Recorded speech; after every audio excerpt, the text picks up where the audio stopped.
সেটা ছিল একটা অদ্ভুত মুহূর্ত। ক্যাস্ট্রিংহ্যাম হলের সদর দরজায় হঠাৎ করে ঘণ্টার আওয়াজ বেজে উঠল। সন্ধেটা অস্বাভাবিকভাবে নিস্তব্ধ ছিল আজ, যেন পুরো হলটা নিঃশ্বাস আটকে রেখেছে। আমি তখন আমার বেডরুমে চারপাশে ঝুলে থাকা পুরনো পেইন্টিং আর ধুলোমাখা বইগুলোর দিকে তাকিয়েছিলাম। এই ঘরটার বাতাসে সবসময়ই একটা ভারী ভাব থাকে, কিন্তু সেদিন ওটা যেন আরো গাঢ় হয়ে উঠেছিল।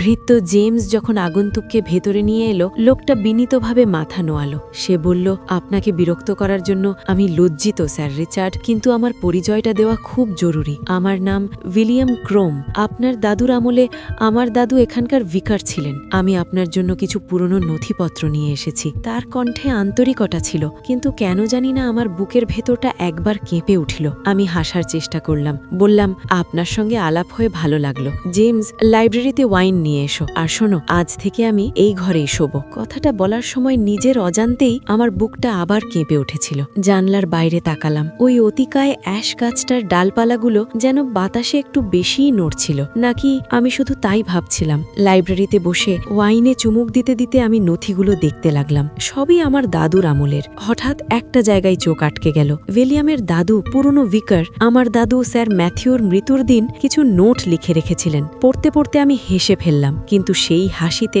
ভয় লুকানো ছিল। আমি বললাম, দেখুন তো কাণ্ড, মনে হচ্ছে দাদুর মৃত্যুর দিন তার বাইবেল তাকে উপদেশ দিয়েছিল জানলার বাইরের ওই অ্যাশ গাছটা কেটে ফেলতে। বাইবেল খুলতেই নাকি প্রথম চোখে পড়েছিল কাটেড ডাউন। উইলিয়াম ধীরে আমার দিকে ঝুঁকে এসে বলল, আপনার কাছে কি সেই বাইবেলটা এখনো আছে স্যার? আমি ওটা একবার দেখতে চাই। খুঁজতে কষ্ট হলো না। ধুলো ঝেড়ে জরাজীর্ণ বইটা হাতে নিলাম। আমি বললাম, ঠিক আছে, আজ আমিও যে কোনো একটা পাতা খুলব, দেখি এই বই আজ আমাকে কি বলে। দীর্ঘ নিঃশ্বাস ফেললাম, বইটা খুললাম। একটা নির্দিষ্ট লাইনে চোখ পড়তেই আমার শির দ্বারায় হিমস্রোত বয়ে গেল। ঘরের উষ্ণতা মুহূর্তেই উবে গেল। সেখানে লেখা ছিল, সকালবেলায় তুমি আমায় খুঁজবে, কিন্তু আমি আর থাকব না। আমার মনে হলো যেন বইটা চিৎকার করে আমাকে সাবধান করছে। এটা কাকতালীয় নয়, এটা হতে পারে না। আবার ওই অভিশপ্ত অ্যাশ গাছটার কথাই। ভয়ের একটা কালো ছায়া আমার মনের ভেতর ধীরে ধীরে ছড়িয়ে পড়ল। আমি সঙ্গে সঙ্গে চাকরদের আদেশ দিলাম, কাল সকালেই গাছটা কেটে ফেলবে। কিন্তু